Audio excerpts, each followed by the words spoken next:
ये 84 अर्थात 4 राशि ही 84 है। ये गिनती की 84 नहीं, 4 राशि।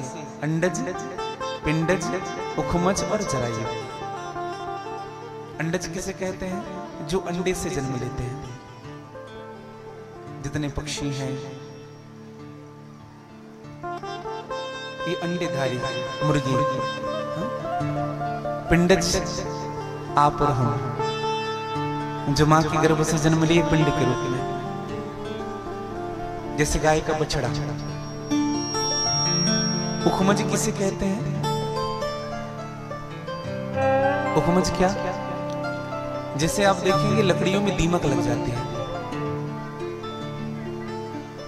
और वह दीमक किसी जीव को जन्म देता है। छोटे छोटे कीड़े जन्म लेते हैं, उखमज।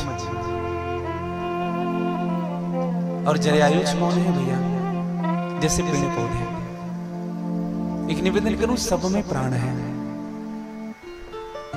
पृथ्वी से अगर एक दूब भी उपज रहा है तो उसमें भी प्राण है, तभी वह उपज रहा है। और ये दूब उपज रहा है केवल शिव की कृपा से।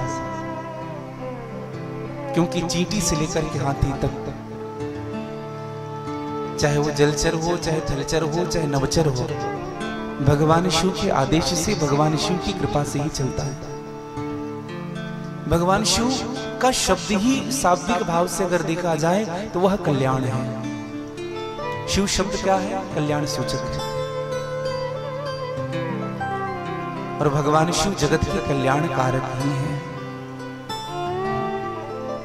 और जो भगवान शिव की उपासना करता है उनका कल्याण निश्चित है। और जो भगवान शिव की शरणागति भी स्वीकार करता है ना, वो अपना कल्याण करना ही चाहता है। भगवान का एक नाम है शरणागत वत्सल। गए शरण बरबराक है सब अपराध विसार। जब हम भगवान शिव के शरण में जाते हैं ना, तो भगवान शिव हमारे अपराधों की गिनती नहीं करता है। आपने किसके दिल दुखाए, किसके पैसे लुटे, कितने को धोखा दिया, इनकी गिनती शिव जी नहीं करते। आपने किसके लिए क्या मदद कर दिया है, इनकी गिनती मेरे भगवान शिव जी करते हैं और हमें स्वीकार करते हैं। अगर हमारे अपराधों की गिनती भगवान शिव जी करके अगर हमें स्वीकार करने लग जाए तो हम भगवान के सन्मुख खड़े होने के लायक नहीं। एक भगत ने भगवान शिव से कहा कि प्रभु, मैं आ तो गया हूं मगर जानता हूं तेरे दर पे आने के काबिल नहीं है। ये माना कि दाता हो तुम दोनों जहां के, मगर कैसे आऊं मैं झोली फैला के। जो पहले दिया है वही कम नहीं है, मैं इनको भी निभाने के काबिल नहीं हूं। एक बात पक्की समझिएगा भैया, इस संसार में जिस व्यक्ति को जितना मिला है, जो भी मिला है, मेरे महादेव ने उनकी पात्रता, उनकी योग्यता और उनकी औकात से बढ़कर के दी है। आप अनुभव करेंगे इस चीज को।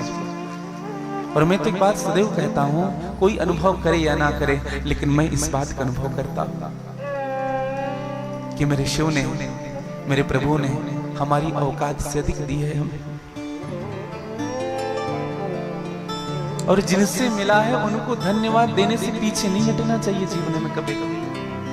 मैं तो एक बात सदैव कहता हूं, जीवन में किसी व्यक्ति ने आपके लिए अगर छोटा सा भी उपकार कर दिया हो, ऐसे व्यक्ति से जब भी मिलो तो उनको धन्यवाद जरूर देना।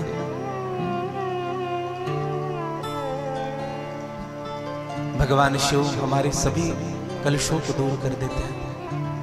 भगवान शिव को भक्त वत्सल भी कहते हैं। भक्त वत्सल। एक व्यक्ति ने हमसे कहा कि महाराज जी, भक्त वत्सल का मतलब क्या होता है? ध्यान से सुनेंगे। गाय के जो बछड़े होते हैं ना, उनको वत्स कहते हैं, समझिएगा। गाय का जो बछड़ा होता है उनको वत्स कहते हैं और गौ माता को वत्सला कहते हैं। गाय के बछड़े को वत्स कहते हैं, गौ माता को वत्सला कहते हैं। आप देखेंगे जब गाय जब बछड़े को जन्म देती है तो वह बछड़ा कई मैल से लिपटी रहती है। गौ माता उनको चाट चाट करके पूरे शरीर को साफ कर देती है। बस उसी प्रकार से भगवान शंकर भगवान शिव हैं, हमारे महादेव हैं। जब हम उनकी शरणागत में चले जाते हैं ना, तो वह अपनी कृपा के चाटने से हमारे दोषों को दूर कर देते हैं, समाप्त कर देते हैं, हमको शुद्ध बना देते हैं और शुद्ध बना करके स्वीकार करते हैं। और जब हमें स्वीकार करते हैं तब हमको ये सत्संग मिल पाता है।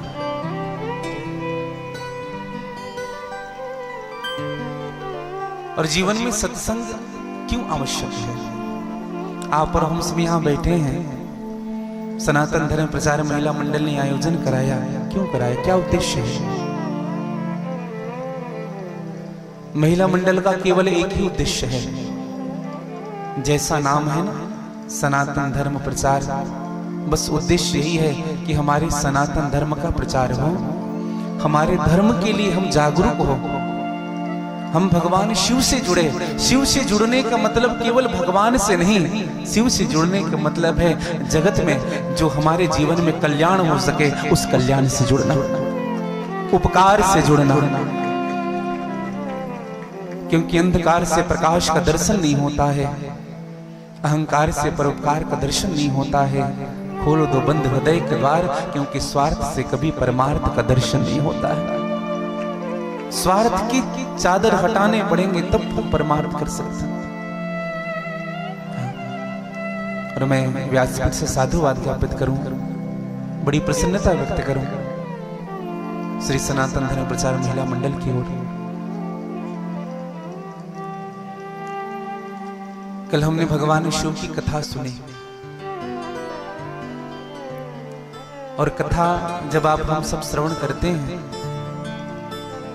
तो शिव कथा के वक्ता भगवान शिव, मैंने कल भी निवेदन किया, भगवान शिव आद्य पुरुष हैं, जिन्होंने सभी शास्त्रों की रचना की, सभी वेदों की रचना की, सभी व्याकरण मीमांसाओं की रचना की। और जितने श्लोक भगवान शिव के हैं, जितनी स्तुतियां भगवान शिव की गाई गई है, संसार में और कोई देव नहीं जिनकी इतनी स्तुतियां गाई गई हो।